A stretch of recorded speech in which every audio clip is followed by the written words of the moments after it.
Anderson Clean Power Wash, Salisbury, Maryland. I want to talk real quick about self-improvement and audio books and regular books for that matter. Um, you can power wash in this industry as long as, 20 years. You can, read every single blog and stuff, but you're only going to be kind of fed in that one field with pressure washing. You got to look outside it. You got to look at overall business stuff. If you want to grow your business, if you want to be able to get to that point where you've got multiple employees, where you're, able to not be on the truck, where you're able to start making better decisions and understanding, um, SEO, or understanding when a marketing company is offering you this or that, or Facebook is, whatever. The way that you do that is by continually seeking more and more information, getting that leg up, getting that additional, just feeding yourself. I personally love it. I've got the LG earbuds, put those in when I'm working on the trailer or washing or whatever else. It's great to, instead of just listening to music, and don't get me wrong, if it's a really long day, sometimes you need to just veg out at that point, but get in the habit of, get an Audible subscription. Check out the free audiobooks from your library with Overdrive or whatever other apps. There's tons of free information out there. I kept track of what I've read this year. And I'm going to read off and kind of just real quick give you just a nugget of what I really learned about it. And again, there's certainly a whole lot more to these books. I'm not reading this to boast about what I've done, but I really want this to be more motivation to read these books. Obviously, as a business person, you got to read E-Myth.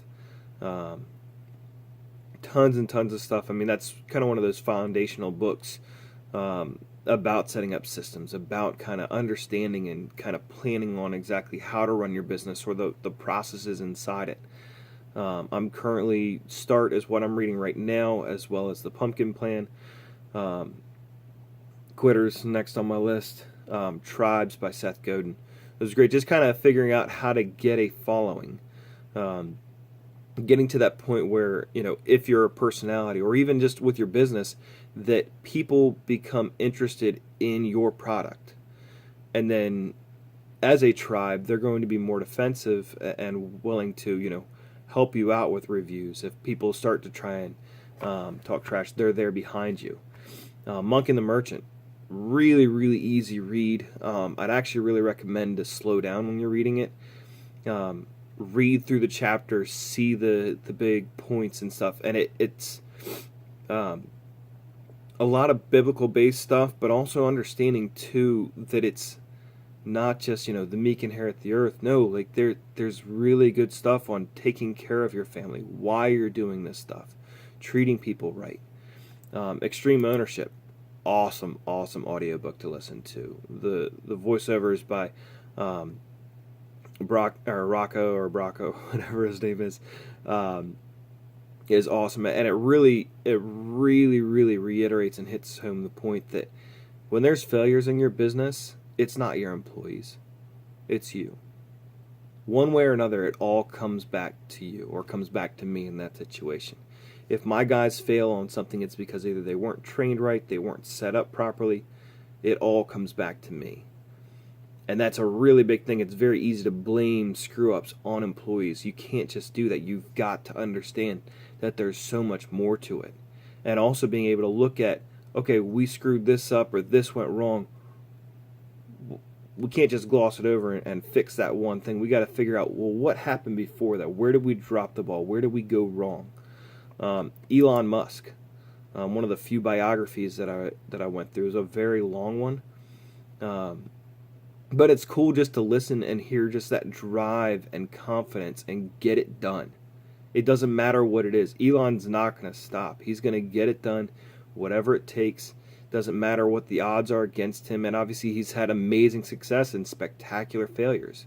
But because of Elon, he keeps pushing through. Ask Gary Vee. There's so much in there that really you can't nail that one down. But I mean, you want to know about anything and everything, and it's awesome. Audiobook too. Gary Vee's very entertaining. Just so many SEO questions, social media, marketing, you name it, it's a great book to read and listen to. Greatest small business in the world. I have to say this was probably one of my least favorite ones. It's also by, and I feel bad that I'm blanking on, but the guy who wrote E-Myth. Just read E-Myth and E-Myth Revisited and all the other E-Myths and kind of skip over Greatest Small Business in the World. Basically, just, again, it did talk about systems. I didn't like the audiobook version of it. One question, I'm going to throw this back to Monk and the Merchant. John Acuff's book, or not, sorry, Ken Coleman did One Question. And it's awesome just for the fact that you've got, it's 30 or 40 chapters, and each chapter is a particular issue. I honestly spent about 4 months reading this one. Read a chapter which is like 3 or 4 pages, maybe 2 chapters at a time. They are kind of segmented, but it provides a lot of great information. And each chapter is really taking a nugget that you could use in so many different ways. Everything from relationships, businesses, marketing, overcoming obstacles, tons of awesome stuff in it. Crush It, again, another Gary Vaynerchuk. Love it, just his just motivating you to get after it. Understand that there's so much stuff out there, and ways to kind of create your overall brand, to create that company. EntreLeadership, read that in prior years. Great Dave Ramsey book. Just treating your company or your employees right, doing right by your vendors and by your clients, and what that's gonna turn into, and certainly motivating people, paying them a decent wage, but also providing the appropriate carrot to motivate them. Ziglar on selling, it's Zig Ziglar, plain and simple. You need to read Zig. You need to read John Maxwell. Again, those are foundational speakers and writers that everything else comes back to. The audiobook is a little bit outdated, honestly, but at the same time, again, it's fundamentals. Rich Dad Poor Dad, read that one last year. It's good to get a different perception, and certainly I'm a little debt averse, to say the least. Taught a lot of the Dave Ramsey stuff, and certainly after getting out of debt, I don't want to go back into it. But it is good to hear differing viewpoints. Ultimate Sales Machine, lots of great sales techniques, pointers in there. Duct Tape Marketing, goodness, you could spend a whole year, or actually years and years, just applying all the stuff in there. I mean, it is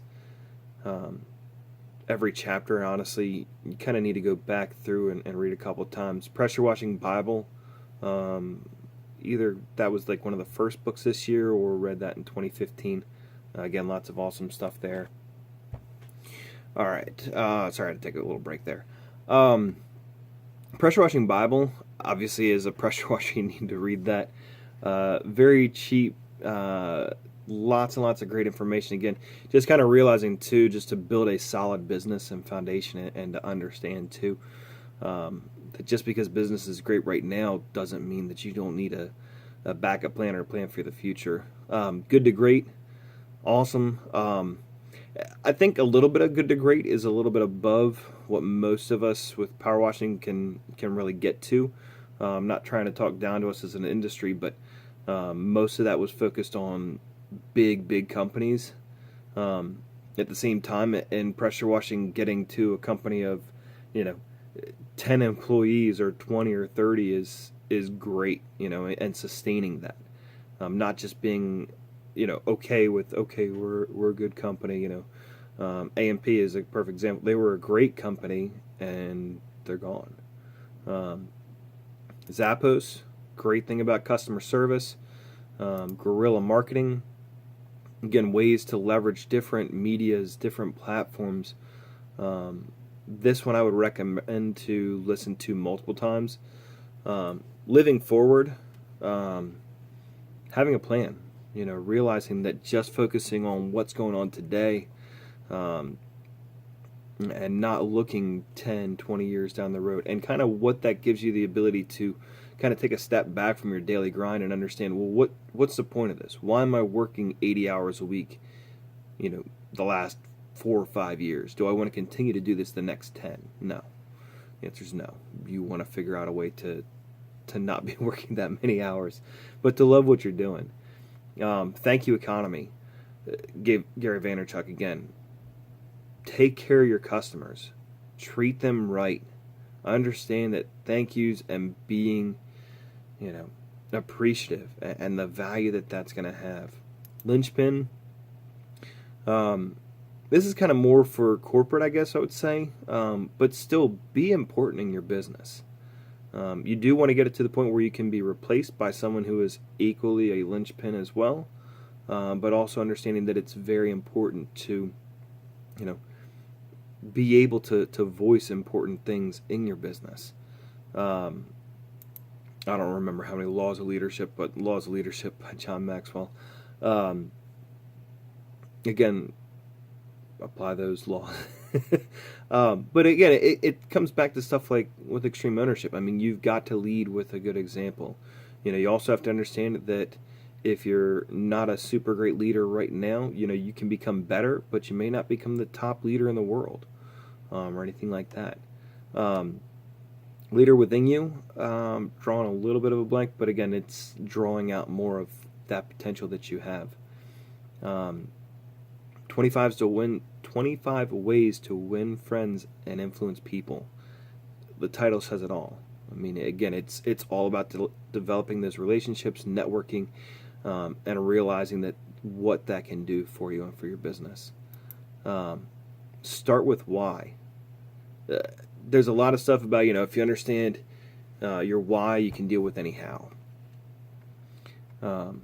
It also focuses on the real simple answer or question that we all kind of overlook. It's not just why because I want money. Why are you running this business? If you don't have a really committed why, you're going to fizzle out quick. Profit first. Maybe you should put this in like your top 5 first books to read. And actually, The Pumpkin Plan's also awesome, both by Michael Michalowicz or something like that. Profit first is basically, instead of just doing managing your business based off your checkbook balance, which we all check a million times a day, start setting money into different accounts.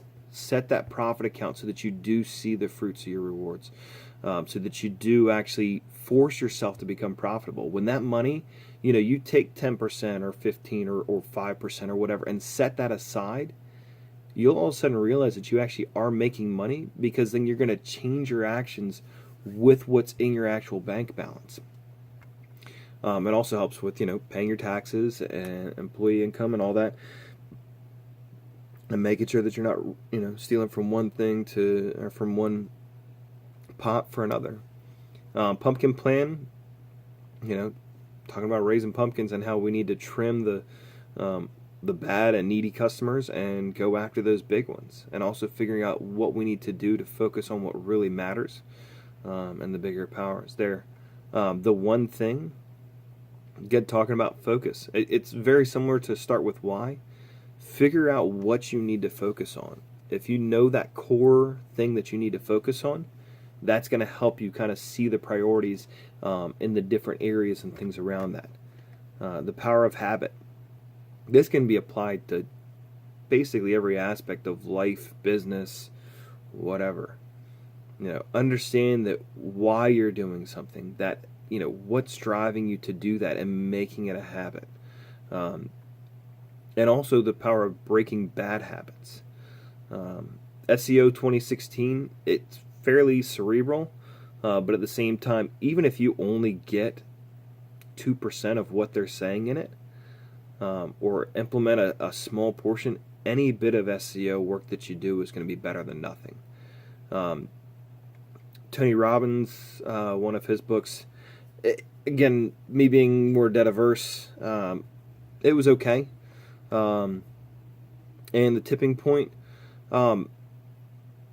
these ones weren't super high on my list. Tipping Point was good just from an overall understanding that, getting to that point in your business where kind of things start to pick up momentum and avalanche and just get to that explosive growth, where you can kind of sit there and simmer and go up a little bit, and then all of a sudden it's, getting to that point. What does it take to get to that point to really put forth that growth? So I know this was a really, really long video. I think I rattled off about 30 or so books again that we've read this year, or that I've read this year. Get an audible.com subscription.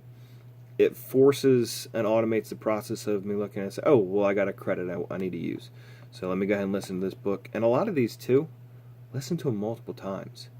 It's kind of neat to see what you then, when you start hearing it, go through it again, that this is awesome stuff. Okay, yeah, oh yeah, no, I definitely need to do something about that.